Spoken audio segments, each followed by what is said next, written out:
시청자 여러분 안녕하십니까? 수요일 아침 뉴스 퍼레이드 윤수영입니다. 미군이 호르무즈 해협을 역봉쇄한 지 이틀 차에 접어들었습니다. 미 중부사령부는 첫 24시간 동안 미국의 봉쇄를 뚫은 선박은 없었다고 주장했습니다. 트럼프 대통령은 이틀 안에 뭔가 일어날 수도 있다며 파키스탄에서 이란과 종전 협상을 재개할 가능성을 시사했습니다. 첫 소식 임희원 기자입니다. 미 해군 F-35 전투기가 이란 해상봉쇄 임무의 일환으로 상륙강습함 USS 트리폴리함 선상에서 비행을 준비합니다. 미 중부사령부는 해상봉쇄 첫날 미국의 봉쇄를 뚫은 선박은 없었고 상선 6척이 미군의 지시에 따라 오만만에 이란 항구로 재진입했다고 주장했습니다.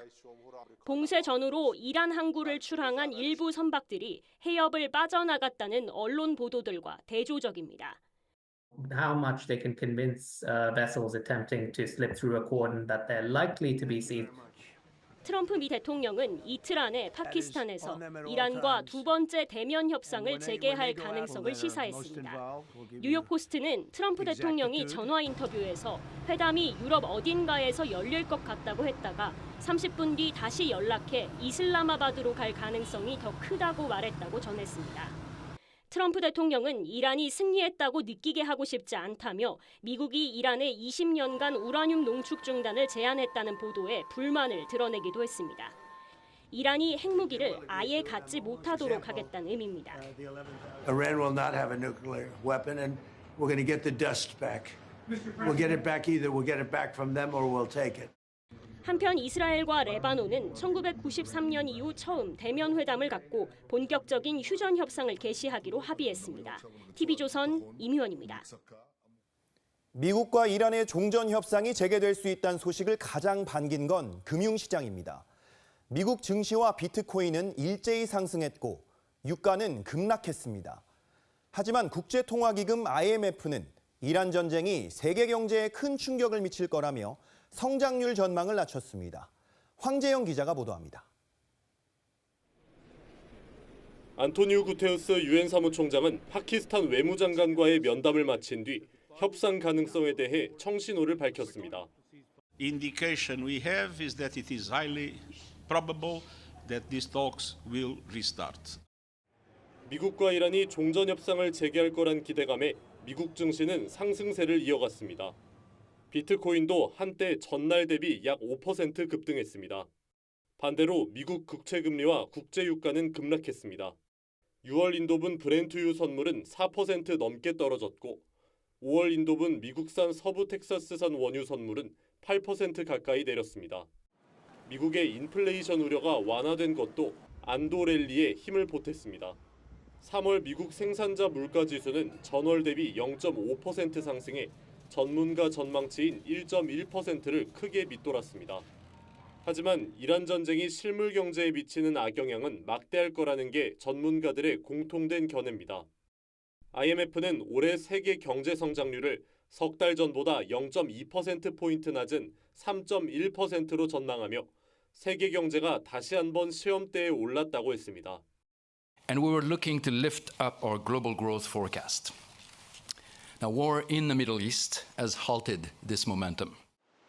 IMF는 에너지 공급 차질이 장기화할 경우 올해 세계 경제 성장률이 2%까지 떨어질 걸로 내다봤습니다. TV조선 황재영입니다. 전쟁 와중에 가톨릭 교황과 공개적으로 대립하고 있는 트럼프 대통령이 자신을 예수에 빗댄 이미지를 SNS에 올렸다. 큰 논란을 불렀죠. 신성모독이란 비난이 쏟아지자 12시간 만에 해당 이미지를 삭제했습니다. 트럼프 대통령의 선을 넘는 언행이 잇따르면서 미국 내에선 정신 이상이 있는 것 아니냐는 보도까지 나오고 있습니다. 박소영 기자입니다. 흰옷에 붉은 망토를 걸친 트럼프 대통령이 병든 사람의 이마에 손을 얹습니다. 트럼프가 SNS에 올린 AI 이미지에 대해 보수 인사들마저 역겹다거나 신성모독이라는 비난을 쏟아냈습니다. 결국 트럼프는 12시간 뒤 게시물을 삭제했는데 해명은 궁색하기만 합니다. It's supposed to be me as a doctor making people better, and I do make people better. I make people a lot better. 트럼프가 예수와 비슷한 차림으로 물 위에서 골프를 치거나 걷는 조롱성 패러디 이미지도 등장했습니다. 연일 선을 넘는 행보를 놓고 미국 내에선 트럼프의 정신 이상설을 제기하는 보도까지 나왔습니다. 뉴욕타임스는 종잡을 수 없는 행동과 극단적 발언을 거듭하는 트럼프에 대해 과거 지지자와 일부 참모조차도 미치광이로 묘사하고 있다고 전했습니다. 아프리카 순방에 나선 교황도 트럼프의 공격에 물러서지 않고 있습니다. I do not look at my role as being politician. I don't want to get into a debate with him. 11월 중간선거를 앞둔 트럼프는 미국 내 20%에 달하는 가톨릭 신자의 표심 이탈까지 우려해야 하는 처지가 됐습니다. TV조선 박소영입니다. 서울에서 시작된 전세난이 경기권까지 번지고 있습니다. 1000세대가 넘는 대단지 아파트에서도 전세를 찾기 힘든 상황이라는데 얼마나 심각한지 윤서하 기자가 현장 취재했습니다. 서울과 맞닿아 있는 경기도 광명의 한 신축 아파트 단지. 무려 3,800세대에 달하는 초대형 단지지만 시장에 나온 전세 매물은 한 건뿐입니다. 전세가요, 앞으로 자꾸 줄을 수밖에 없는 게 다주택자들 강제로 처분하면 처분되는 순간 전세하는 사람들. 1,200세대인 인근 다른 아파트는 전세 매물이 아예 없습니다. 결과적으로 집을 사고 팔아야지 전세가 나오는 거거든요. 근데 지금 실수요자들만 집을 살 수 있게 해놨잖아요. 올 초 1,600건이 넘었던 광명의 전세 매물은 석 달 만에 90% 가까이 줄어들며 통계 집계 이래 최저치를 기록했습니다. 서울에서 밀려난 세입자들이 몰리면서 이른바 준서울도 전세난을 겪고 있는 겁니다. 도심권과의 출퇴근이 좀 편리한 대단지를 중심으로 해서는 전세 수요가 늘어날 수밖에 없죠. 젊은 무주택 그런 계층이 주거 고통이 이제 더 심화될 수밖에 없다. 여파는 수원과 동탄 등 경기 남부권 전역으로 확산하고 있습니다. 2,000세대 규모의 수원 영통 인기단지는 전세가 한 건에 그쳤고 화성 동탄의 대단지들도 매물이 한 자릿수에 불과합니다. 운동내가 작은 평수 말고도 큰 평수도 다 없애야지. 이렇다 보니 전세값은 고공행진 중입니다. 전세 가격이 2달 새 1억 원 오른 곳도 있습니다. 여기에 올해 경기 지역 입주 물량마저 지난해보다 35%나 급감할 것으로 예고돼 서민들의 주거 불안은 갈수록 커지고 있습니다. TV조선 윤서입니다. 민주당이 주도하는 이른바 조작기소 의혹 국정조사 청문회에선 대북 송금 사건 진실 공방이 벌어졌습니다. 최근 국정원은 북한 공작원이 필리핀에 없었다고 했는데 방용철 전 쌍방울 부회장은 필리핀에서 만났고 돈을 건넨 게 맞다고 증언한 겁니다. 여당 의원들이 위증으로 처벌받을 수 있다고 수차례 압박했지만 방 전 부회장은 입장을 바꾸지 않았습니다. 황정민 기자입니다. 국정조사 청문회에 나온 방용철 전 쌍방울 부회장은 북한 공작원 리오남을 2019년 필리핀에서 만나 70만 달러를 줬다고 했습니다. 리오남을 만난 장소와 시간, 상황에 대해서도 구체적으로 증언하며 건넨 돈이 방북 자금이었다는 점을 분명히 했습니다. 리오남에게 돈을 왜 줬죠? 방북 대가로 드린 거고요. 서용교 위원장이 거듭 위증하면 처벌받을 수 있다며 되물었지만 진술을 바꾸지 않았습니다. 진실이죠? 예. 위증이면 위증의 처벌을 받는 거죠? 네. 국정원 진술 이후 검찰의 조작 기소를 밝히겠다고 벼르고 있는 여당 구상에도 일부 차질이 불가피해졌습니다. 앞서 이종석 국정원장은 첫 기관 보고가 있었던 이달 초 리오남이 2019년 7월 필리핀에 가지 않았다는 정보가 있다고 했습니다. 필리핀이 아닌 제3국에서 체류를 한 증거가 있고 이를 근거로 민주당은 조작 기소 정황이 드러나고 있다고 주장해왔습니다. 천인 공로할 쌍방울 대북 송금 사건의 실체가 드러나고 있습니다. 리오남이 당시 필리핀에 없었다는 주장은 이화영 전 부지사 재판에서도 제기된 바 있습니다. 하지만 항소심 재판부는 북한 공작원 특성상 가명과 위장 신분을 사용할 수 있다는 점을 들어 받아들이지 않았습니다. TV조선 황정민입니다.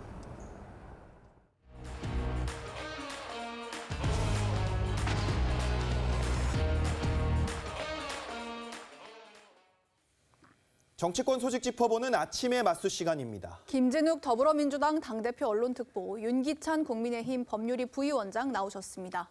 안녕하세요. 이재명 대통령이 어제 국무회의에서 형사처벌이 남발되고 있다면서 형벌 합리화를 주문했습니다. 영상 먼저 보시죠. 아마 전 세계에서 대한민국 국민들 전과가 제일 많을 거예요. 웬만한 사람은 다 있어요. 예비군 설치법 위반. 통지서 안 받으면 처벌하죠. 훈련 안 받으러 가면 처벌하고. 웬만한 거는 다 형벌로 처벌할 수 있게 돼 있으니까 이 검찰 수사 기관의 권력이 너무 커져가지고 심지어 검찰 국가화 됐다는 비난까지 생기고.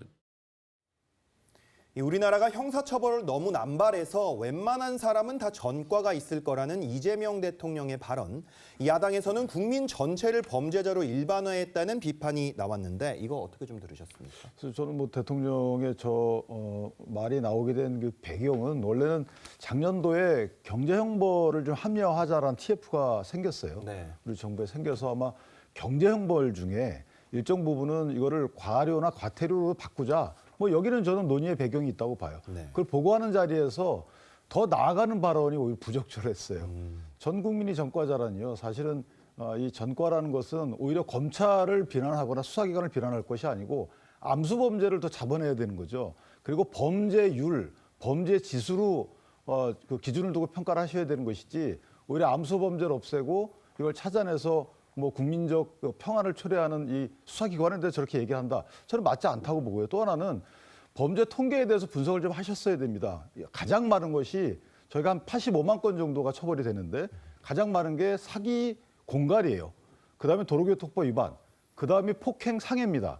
자, 이게 과연 이거를 갖다 과료로 전환하면 국민적 공감을 얻을 수 있을까요? 오히려 경제 범죄에 대해서 이걸 형벌을 합리화하자.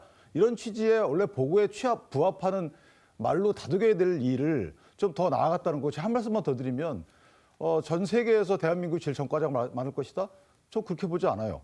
범죄 지수로 따지면 베네수엘라가 제일 많고요. 저희가 거의 아는 것은 우리나라 대통령이 가장 많은 재판이 계류 중일 것이다.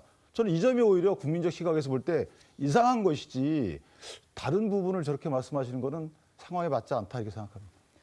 네, 일각에서는 이 대통령 본인도 음주운전 등 전과를 갖고 있고 지금 이제 대북 송금 의혹 등 여러 가지 진행되고 있는 재판도 있으니까 그래서 이제 자신의 전과나 사법 리스크를 과도한 형벌 체계의 결과물로 호도하려는 말 아니냐 이런 비판도 나오는데 어떻게 들으셨어요? 저는 이 대통령이 법무사안에 대해서 말씀하시는 걸 가지고 대통령 개인의 어떤 사안과 연계해서 해석하는 것 이건 뭐 좀 바람직한 건 아닌 것 같습니다. 지금 대통령께서 우리 그 대한민국의 성인들 중에 범죄가 좀 많다라고 말씀하신 건 대통령 개인의 생각이 아니고 경찰청과 법무부의 자료에 나와 있는 걸 근거로 말씀하신 것 같아요.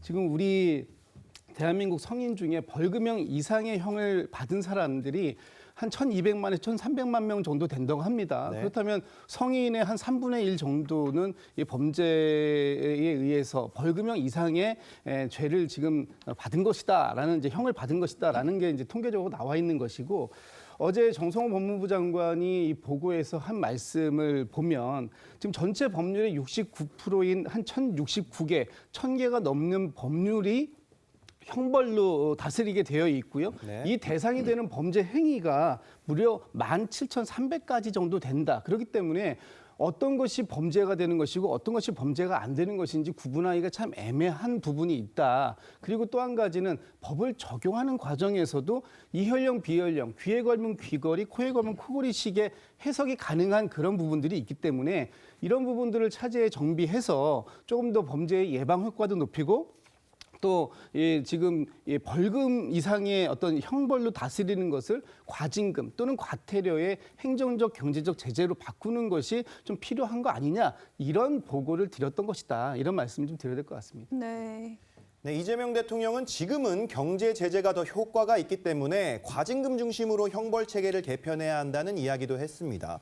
조금 전에 이 경제 형벌 TF도 잠깐 언급을 해주셨는데 이런 의견에 대해서는 좀 동의를 하십니까? 일정 부분 동의하는 부분도 있어요. 아까 제가 말씀드린 대로 경제 형벌의 경우에는 저희가 경제적 제재를 보면 형벌과 질서벌이 있습니다. 네. 과태료 등은 질서벌이에요. 이건 전과로 해당되지 않고 형벌은 이제 벌금형 같은 경우에는 이건 형벌인데 벌금을 내지 않으면 환영 처분이 됩니다. 유치장에 가게 돼요. 네. 자, 그래서 벌금형이 효과가 큰 거예요. 액수가 중요한 것이 아니고 다 벌금과 과태료 같은 경우는 1억, 5억도 나오거든요. 네. 금액으로 보면 대통령 말씀이 맞죠. 근데 과연 사안에 따라서 또는 사람에 따라서 어느 것이 과연 효과적일까요?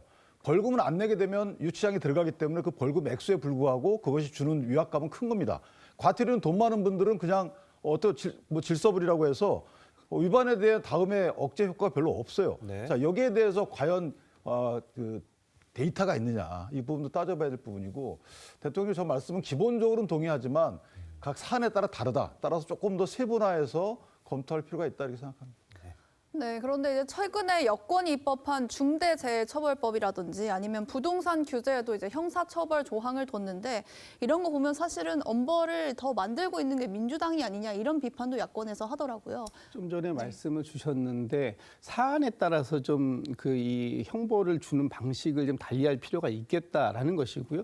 그 중에서 중대재해 같은 경우에는 뭔가 조금 더 확실한 예방 효과를 노리기 위해서 이것을 단순하게 과징금이나 과태료보다는 이 중대범죄에 해당되는 부분들을 기업인들이 책임을 좀 더 강화하자라는 그런 취지에서 법률들이 제정이 된 겁니다. 뭔가 좀 그 형법으로만 다스릴 게 아니라 조금 더 제재 효과를 높이고 예방 효과를 높이고 그래서 이 응징의 효과를 볼 수 있는 부분들이 어떤 부분들이지에 대해서 논의를 좀 철저하게 해달라라는 것이 어제 대통령의 지시 사항이셨기 때문에 지금 뭐는 되고 뭐는 안 되고 이런 일도 양단식의 방식으로 말씀 주신 건 아니시다. 어제 이런 부분들을 앞으로 논의해 나가는 과정들 속에서 철저하게 이 현행법이 좀 추상적이고 모호한 부분이 있다면 그거를 좀 확실하게 그 규정을 좀 정비해 달라 이런 취지였다라는 점으로 이해해 주시면 좋을 것 같습니다. 네. 네, 이 대통령은 지난해에도 배임죄가 남용되고 있어서 기업 활동이 위축되고 있다는 지적을 했었습니다. 그런데 이 야당에서는 주로 대통령이 연루된 재판의 혐의의 죄를 없애거나 바꾼다 이런 지적들이 나오기도 했었거든요. 아까 김특보님이 이제 개인과 연계하는 건 좀 바람직하지 않다고 말씀을 주시긴 했는데 이런 부분 어떻게 좀 보십니까? 이건 연계가 될 수밖에 없죠. 이해 충돌의 여지가 있잖아요. 그러니까 좀 대통령과 관련돼서 저 사안이 특히나 과도하게 논의되고 있다는 생각을 지울 수 없는 것이 첫 번째는 경제계에서 요구한 것은 상법상 배임죄의 폐지였어요. 형법상 배임죄의 폐지를 주장한 경우는 드뭅니다. 형법상 배임죄는 상당히 많은 역할을 하고 있어요. 또 하나는 형법상 배임죄에 문제가 있다면 이걸 개정하면 될 일이에요. 근데 이걸 폐지하고 대체 입법을 하자는 거거든요. 여기에 문제가 있다고 봅니다. 폐지하게 되면 현재 대통령이 받고 있는 재판에서 처벌할 수가 없어요. 폐지하고 대체 입법을 하게 되면. 근데 개정하면 그렇지 않거든요. 그래서 개정을 주장하면 될 일을 지금 경제 합리화 TF에서도 폐지를 주장하고 있어요. 대체 입법을. 그러고는 오해의 소지가 큰 거죠. 그냥 개정하자고 얘기를 하면 오히려 오해의 소지가 적고 야당이 공격할 빌미가 적다. 근데 이걸 마치 전 국가적인 사안이기 때문에 대통령이 현재 재판 계류 중인 것과 상관없다. 그렇지 않죠. 재판 계류 중인 것과 상관없게 하려면 개정하세요. 그럼 될 일입니다. 네. 다음 소식 짚어보겠습니다. 이재명 대통령의 이스라엘 관련 SNS 논란이 이어지고 있습니다. 이 대통령은 외교 참사라는 야권의 주장을 오목훈수에 비유하며 반박을 했고 이 국무회의에선 보편적 인권 원칙을 다시 강조했는데 직접 듣고 오시죠. 전쟁 당사국들도 보편적 인권 보호의 원칙 그리고 역사의 교훈을 바탕으로 세계가 간절히 바라는 평화를 향해서 용기 있는 걸음을 내딛어 주시기를 당부드립니다. 어제 새벽에 이재명 대통령이 글을 올렸는데 오목을 좀 둔다고 바둑 명인전에 훈수하는 것까진 좋은데 판에 엎어지면 안 된다 이런 내용이었습니다. 이 본인을 고수, 야당을 하수에 좀 비유한 셈인데 이스라엘의 인권 문제를 지적한 게 이 고도의 어떤 전략적 의도가 있었다고 보십니까? 첫 번째 야당과 언론의 역할은 훈수입니다. 훈수 내지 견제예요. 근데 그걸 하지 말라라는 것은 이건 듣기 싫다라는 말씀으로 오만해 보일 여지가 있다. 또 하나는 고도의 그 외교적인 목적이 있을 수 있죠. 그런데 그것도 사실에 기반한 비판을 토대로 해서 해야 되는 겁니다. 이건 사실에 기반하지 않은 거잖아요. 팔레스타인의 그 아동이 저렇게 안 좋은 이 처벌을 받았다. 이 부분은 대통령이 링크에 건 이 부분은 사실과 다르다고 이미 판명된 이후에 2년 전 사건을 올리신 거예요. 그러면 오히려 그걸 보는 이스라엘 입장에서 보면 어떻게 느끼겠습니까? 이게 외교적 실패인 거죠. 두 번째, 자, 전쟁이라고 하면 서로 간의 인권을 침해하는 거잖아요. 물론 하면 안 됩니다. 그럼 보편성이 있으려 그러면 똑같이 비판했어야 돼요. 왜냐하면 이스라엘 그 가자 지구의 하마스는 이스라엘 그 국민에 대해서 뭐 그 침해 행위 안 했습니까? 자, 똑같이 해야 되는 부분이고 누가 더 많이 했는지는 저희가 다 알지만 어쨌든 외교적 이게 비판으로 돌아서지 않으려면 똑같이 해야 된다. 또 하나는 자, 이란과 관련돼서 우리나라 그 억류돼 있는 사실상 억류돼 있는 26척의 배를 좀 꺼내오기 위해서 저런 말씀하셨다. 그럴 수 있죠. 근데 이 사안은 이스라엘과 팔레스타인에 관련된 문제지 이스라엘과 이란과 관련된 문제가 아니에요. 따라서 이 부분도 뭔가 외교적인 만약 그런 목적이 있다 그러면 안 맞다 포인트가. 따라서 이 부분은 대통령께서 실수를 인정하기 싫어서 더 나아가고 있는 오히려 외교적인 마찰을 더 초래하는 국면을 만들었다. 저는 그렇게 생각합니다. 네, 말씀하신 대로 이제 처음에 이 대통령이 2년 전에 영상을 좀 사실과 다르게 공유한 것도 맞고요.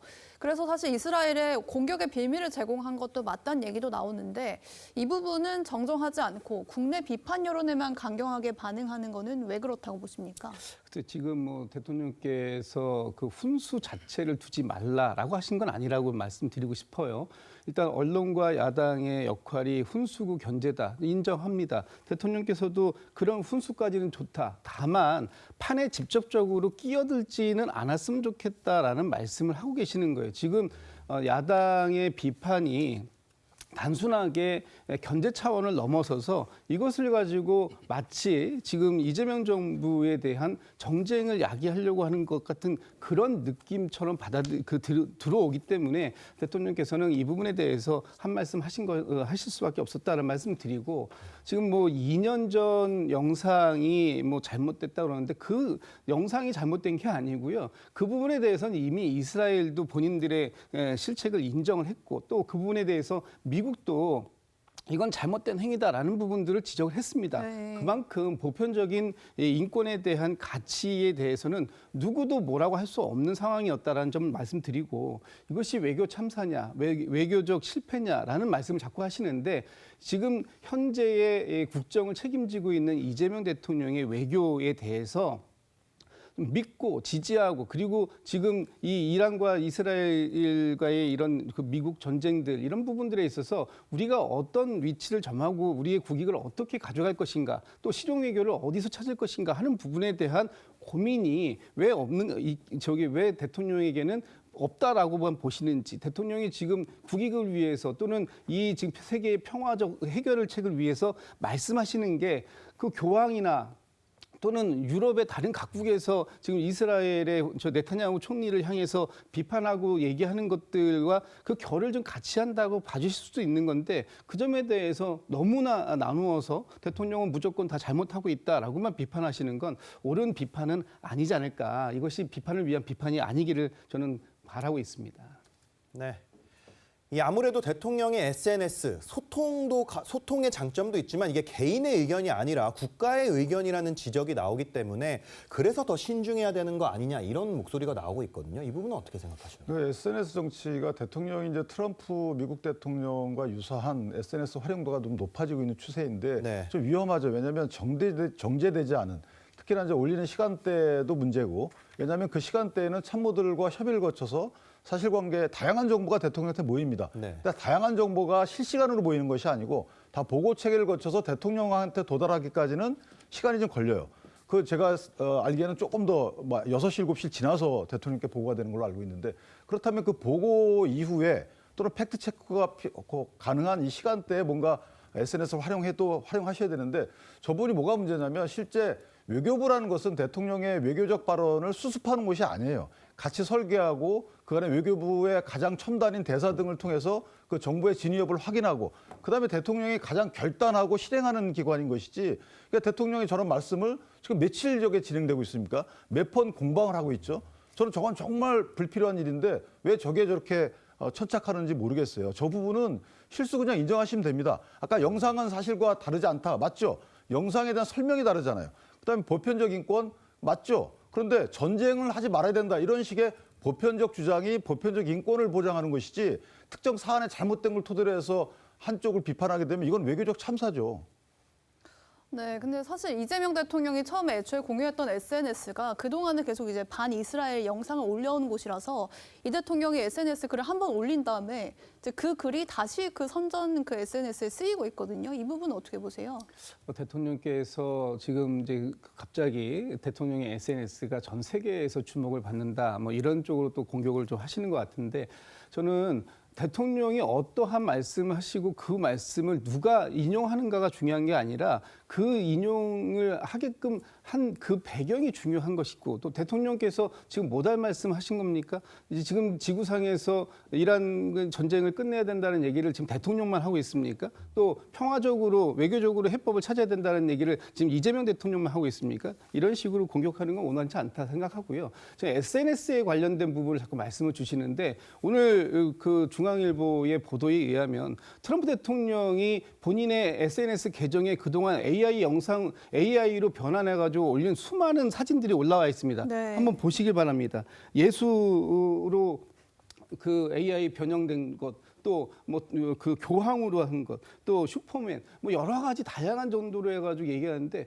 진짜로 이 상황들 속에서 대통령이 국익을 위해서 또 보편적인 인권을 위해서 하신 말씀이 이렇게까지 비판과 그 비난의 대상이 되어야 한다는 것 자체가 저는 이해가 안 되고 대통령께서 하시는 말씀 정제되고 또 많은 전 세계인들이 쳐다보고 있다라는 걸 염두에 두시고 해야 된다라는 비판까지는 수용하겠습니다만 이것이 아예 지금 하지 않아야 할 것들을 가지고 새로운 정쟁을 대통령이 야기하고 있는 것처럼 비판하는 것은 온당치 않은 비판이다 이런 말씀드립니다. 네, 미국에서도 사실 트럼프 대통령의 예수 그 AI 사진은 비판이 많아서 삭제됐다는 점 다시 한번 말씀드리고요.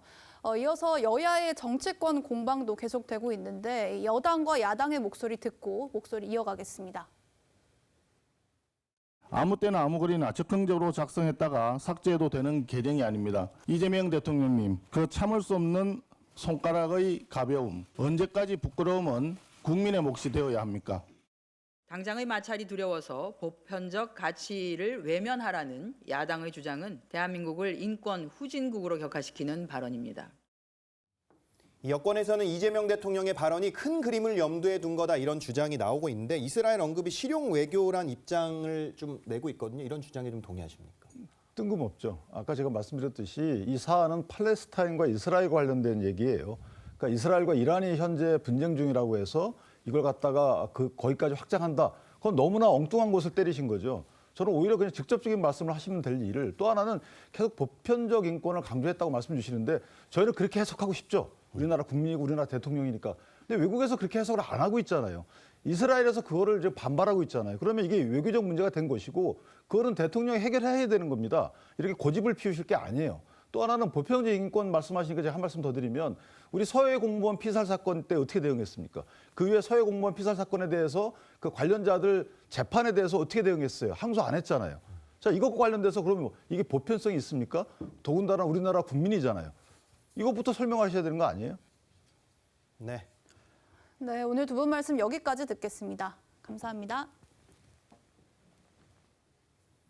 노동위원회가 경기도 화성시는 시체육회 소속 생활체육 지도자들의 사용자가 아니라는 판단을 내렸습니다. 노란봉투법 시행 이후 공공부문에서 사용자성이 인정되지 않은 건 처음인데요. 김민석 총리도 법 보완을 시사해 향후 관련 판단에 영향이 있을 전망입니다. 최원국 기자입니다. 경기지방노동위원회는 민노총 공공연대 노조가 화성시를 상대로 제기한 사용자성 판단 심판에서 기각을 결정했습니다. 화성시가 예산에 따라 집행했을 뿐 수당 등 근로 조건을 직접 정하지 않는다는 판단에서입니다. 최근 공공부문 사용자성이 잇따라 인정되는 추세에 첫 제동이 걸린 겁니다.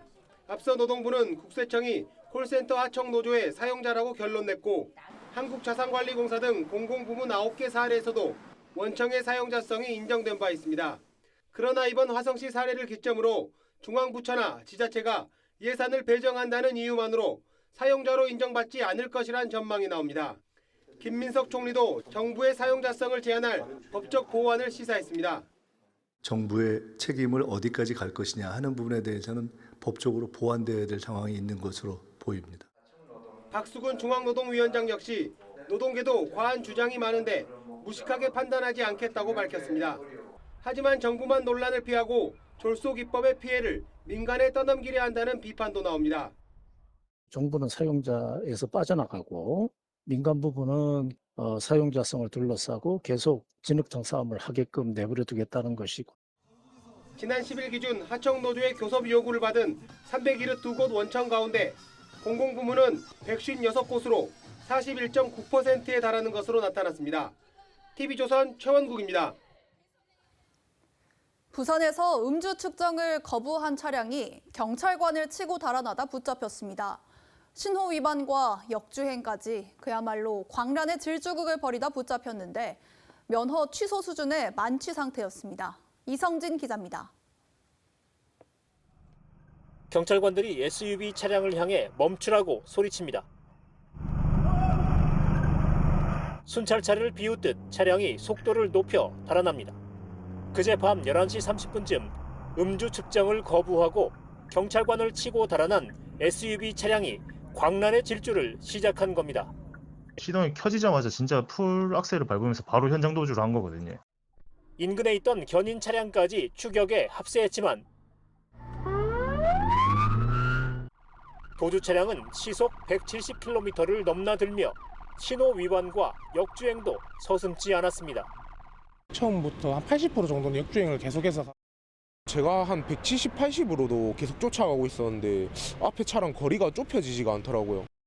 3km를 달아나던 차량은 공사장 방호벽과 불삭기를 들이받고서야 멈춰섰습니다. 차량이 들이받은 플라스틱 방호벽은 종이장처럼 찌그러졌고 곳곳에 차량 파편이 널브러져 있습니다. 경찰에 붙잡힌 운전자는 20대 여성으로 면허 취소 수준의 만취 상태였습니다. 경찰은 특수 공무집행 방해 혐의로 입건해 음주운전 경위를 조사 중입니다. TV조선 이성진입니다.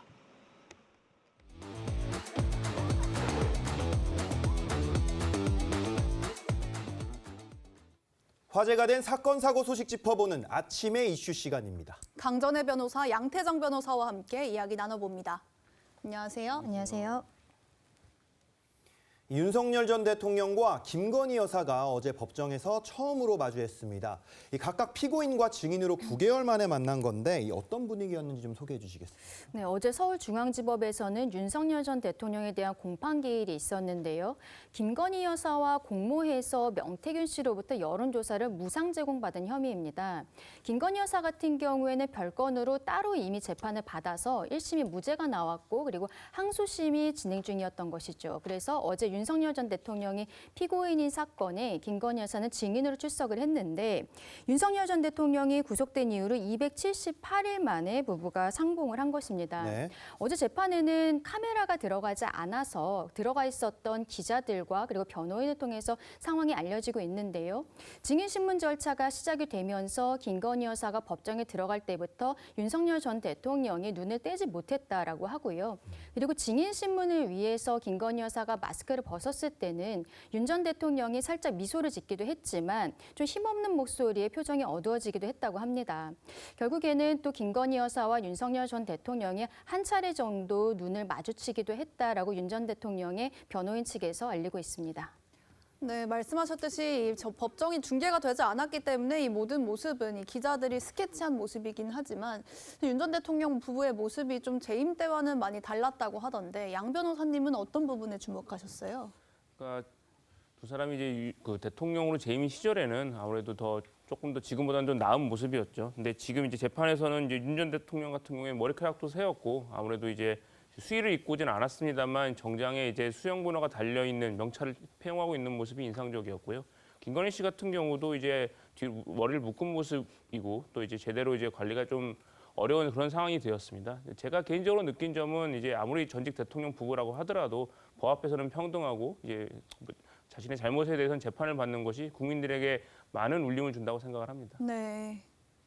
네, 어제 김건희 여사 같은 경우 특검이 준비한 모든 질문에 증언을 거부했다고 하는데요. 이 남편이 피고인 신분으로 재판받는 법정에서 이 증언을 거부한 이유가 특별한 이유가 있을까요? 네, 어제 민준기 특검팀에서는 40여 개의 질문을 준비를 했는데요. 네. 첫 번째 질문은 윤석열 전 대통령의 배우자가 맞습니까? 라는 질문이었습니다. 여기에 대해서만 답변을 하고 나머지 질문에는 모두 김건희 여사는 증언을 거부했습니다. 네. 앞서 말씀드린 것처럼 이 사건은 부부가 공모를 했다라고 혐의점이 들어가 있는데 김 여사는 이미 1심에서 무죄 판결을 받았고 항소심이 진행 중인 상황인 것이죠. 그러면은 새로운 증언을 하기보다는 기존의 기록대로 판단을 받는 것이 유리하다는 판단이 있었던 것이 아닌가 생각합니다. 네, 말씀하셨듯이 이제 김 여사는 같은 사건 1심 재판에서 무죄를 선고받았는데 이런 재판 결과가 윤 전 대통령의 재판에도 영향을 줄 수 있을 걸로 보십니까? 상당히 영향을 줄 수 있을 거라고 봅니다. 김건희 씨 재판 같은 경우에는 1심에서 이제 무죄 선고 받았는데요. 이제 명태균 씨로부터 이제 여론조사를 제공받았지만 뭐 독점적으로 받은 것도 아니고 뭐 그거에 대한 특별한 대가성을 인정하지 않았기 때문에 무죄가 되었는데 뭐 김건희 씨 1심 판결과 이제 이번 재판도 연결이 되어 있기 때문에 아마 이제 항소심 판결이나 이번 윤석열 전 대통령에 대한 재판에서도 관련이 많을 거로 생각이 됩니다. 네. 네, 또 다른 소식 짚어보겠습니다. 대전의 한 동물원에서 탈출한 늑대, 늑구가 탈출 엿새 만인 어제 동물원 인근 야산에서 발견이 됐지만 포위망을 뚫고 다시 달아났습니다. 이 늑구를 다시 동물원으로 돌려보내는 이 과정 왜 이렇게 어려운 겁니까? 일단 수색 당국에서는 동물원 방향 6km까지 수색을 하다가 어제 발견이 된 곳은 한 1.5km 정도 떨어진 곳이었습니다. 네. 새벽 6시경에는 늑구에 한 150m까지 접근을 했는데요. 수의사가 마취총을 쐈지만 이게 빗나간 것이죠. 그리고 그 이후에 늑구가 한 3, 4m 정도의 옹벽을 단숨에 뛰어넘어서 경찰 60여 명의 포위를 하고 있었음에도 불구하고 이것을 뚫고 도망간 것으로 알려지고 있습니다. 일단 마취총 같은 경우에는요, 엽총과 달리 그 유효 사거리가 20에서 한 30m 정도라고 해요. 그래서 굉장히 짧고 움직이고 있는 동물은 맞추기가 어려운 것으로 알려지고 있습니다. 네, 늑구가 이렇게 빨리 달릴 수 있는데도 사실 이제 포착된 곳도 굉장히 동물원 가까운 곳이었고 아직도 동물원 근처에 있을 거라는 얘기가 있던데 이건 왜 그런 겁니까? 이 늑대의 귀소 본능 때문에 그러는데요. 이제 늑대 같은 경우에는 보통 멀리 가게 되면 하루에 100km까지도 갈 수 있는 그런 이제 신체 능력이 있는데, 근데 이제 이 늑구는 이제 2024년 1월, 그러니까 2살밖에 안 된 이제 수컷 늑대거든요. 네. 그 오월드 동물원에서 태어났는데 그 동물원 사파리 안에 이 늑구의 엄마, 아빠 그리고 수컷 동생도 같이 살고 있다고 합니다. 아무래도 자신의 가족들이 있기 때문에 이런 기소 본능이 아직 남아 있는 이 시기에 동물원 주위를 맴돌고 있는 걸로 보이고요. 근데 좀 더 시간이 지체되면 기소 본능을 잃어버려서 더 멀리 도망갈 수 있기 때문에 빠른 포획이 필요하다고 생각을 합니다. 네, 이 소방과 경찰의 대응이 좀 미흡해서 포획이 늦어지고 있다 이런 목소리도 있었고 또 뭐 AI 사진들이 돌기도 했었잖아요. 이게 어떤 상황 때문에 이랬던 거죠? 일단 소방당국에서는요, 늑구가 탈출을 했을 때 늑구의 사진을 언론과 대전시에 배포를 했습니다. 그런데 알고 보니까 이 사진이 AI로 합성이 됐던 것이죠. 그래서 엉뚱한 곳에서 수색을 하면서 인력과 시간을 낭비했다라는 평들이 있고요. 네. 그리고 9일 새벽 1시 반경에도 늑구로 추정되는 물체를 열화상 카메라를 통해서 찾아내긴 했습니다. 그런데 그 상황에서 드론의 배터리를 교체하는 과정에서 늑구를 다시 놓치고 만 것이죠. 그리고 또 유기견 보호소 운영자가 별도로 본인이 암컷 늑대로서 한번 유인을 해보겠다라고 했는데 알고 보니까 이 늑대가 수컷이었던 겁니다. 이러한 상황들이 계속되고 또 어제 찾았을 때도 수색 당국에서 찾은 것이 아니라 시민의 신고로 찾은 것이기 때문에 지금 당국에서의 어떤 시스템이 제대로 되고 있는 것인지에 대해서 시민들께서 의문을 가지고 계신 상황입니다. 네, 늑구가 탈출한 대전동물원 8년 전에는 퓨마가 탈출해서 사살되는 일도 있었습니다. 이렇게 동물원에서 동물들이 탈출하는 일이 심심치 않게 발생해서 동물원을 계속 유지하는 게 맞냐 이런 얘기도 있거든요. 왜 이런 일이 계속 발생한다고 생각하세요? 그러니까 저는 이제 이 동물원을 바라보는 시각이나 동물원을 이제 어떻게 구성할지에 대해서는 조금 이제 대대적인 좀 변화가 필요하다고 생각을 합니다. 그러니까 이제 작년에 동물원 114개 전수조사를 했을 때 100점 만점에 50점 미만을 받은 곳이 50개가 넘었다고 해요. 실제 그리고 70점 이상을 받은 것도 거의 뭐 한 자릿수에 불과할 정도로 굉장히 열악한 동물 복지 면에서는 정말 열악한 상황을 보여주는데 이제 해외 선진국 사례 같은 경우 보면 이제 동물원을 이제 동물이 가둬놓고 이제 마치 보는 대상이 아니라 동물이 원래 야생에서 살 수 있는 환경 그대로 야생 그대로의 환경을 재현하고 동물들이 그 자기 가족들과 어울려 살 수 있는 그런 환경을 제공해 주려고 노력을 많이 하거든요. 물론 예산의 문제가 필요하겠지만 정부 차원에서도 동물 복지를 생각을 해서 좀 대대적인 변화가 필요하다고 생각을 합니다. 네.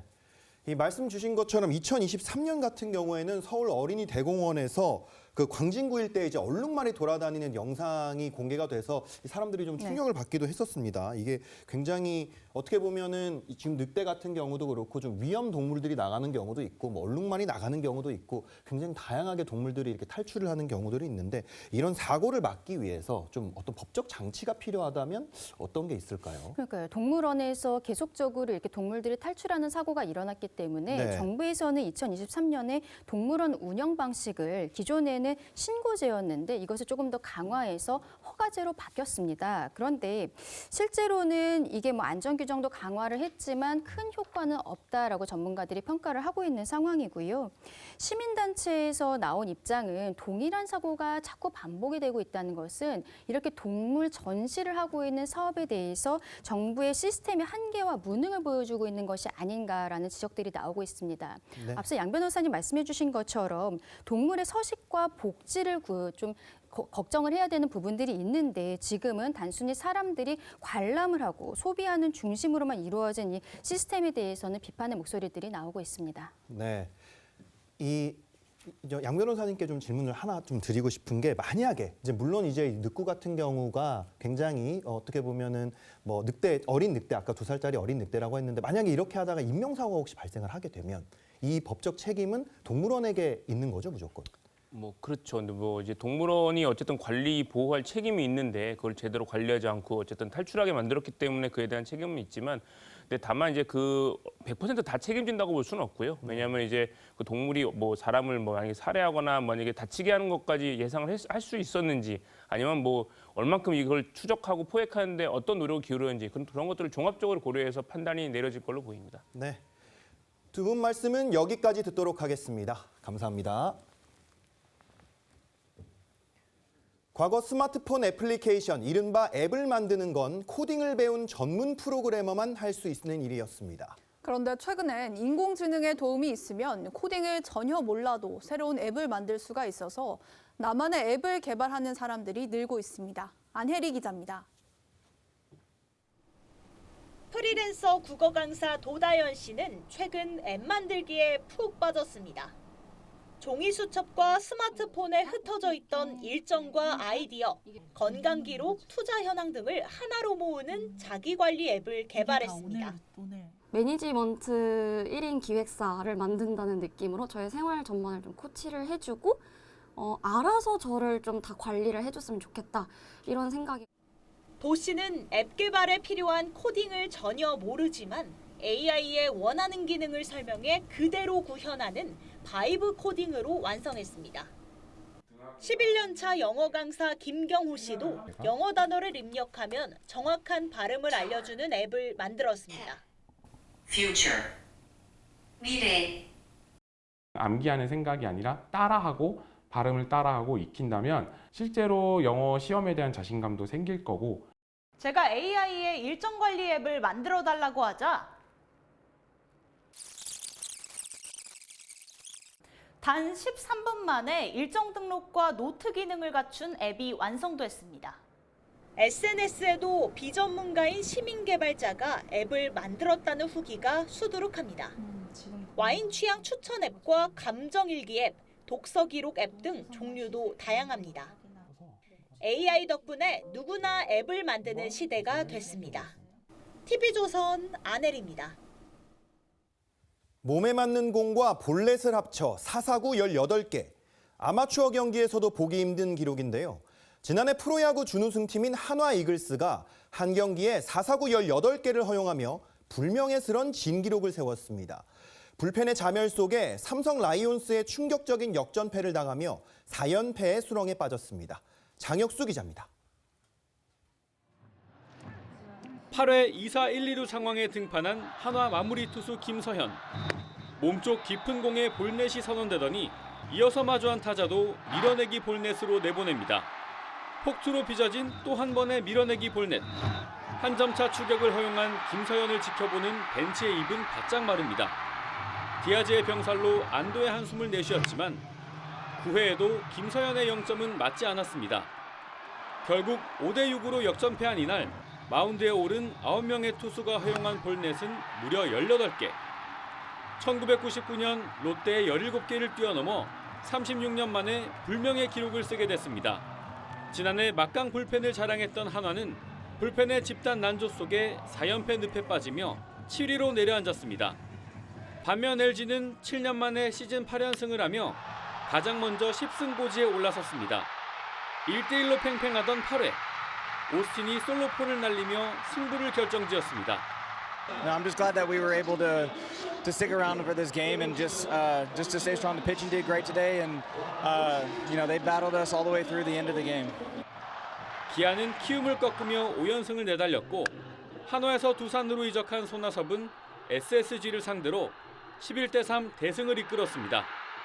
많이 힘들었던 것 같아요. 야구 앞에서는 항상 겸손해야 된다는 거를 또 배울 수 있었던 것 같아요. NC는 KT와의 맞대결에서 7대4로 이기며 6연패의 늪에서 빠져나왔습니다. TV조선 장혁수입니다. 렌즈에 담긴 순간 그 의미를 짚어보는 시간이죠. 사진 기자가 선택한 아침의 한 장입니다. 태국의 대표 축제인 송크란 축제가 시작됐는데요. 현장 모습 사진으로 만나보겠습니다. 방콕의 주요 거리마다 수많은 인파가 가득합니다. 태국 최대의 명절이자 새해 시작을 알리는 송크란 축제가 본격적인 막을 올리며 도심 전체를 뜨겁게 달구고 있는데요. 참가자들은 서로에게 물을 뿌리며 진한 불운을 씻어내고 앞날의 건강과 행운을 기원하는 전통 의식을 즐기고 있습니다. 특히 올해는 기록적인 폭염 속에 축제가 열리면서 시원한 물줄기가 더위를 잊게 하는 최고의 선물이 되고 있는데요. 현장의 역동적인 에너지가 잠시나마 일상의 시름을 잊고 함께 웃을 수 있는 활기찬 기운을 전해줍니다. 지금까지 아침의 한 장이었습니다.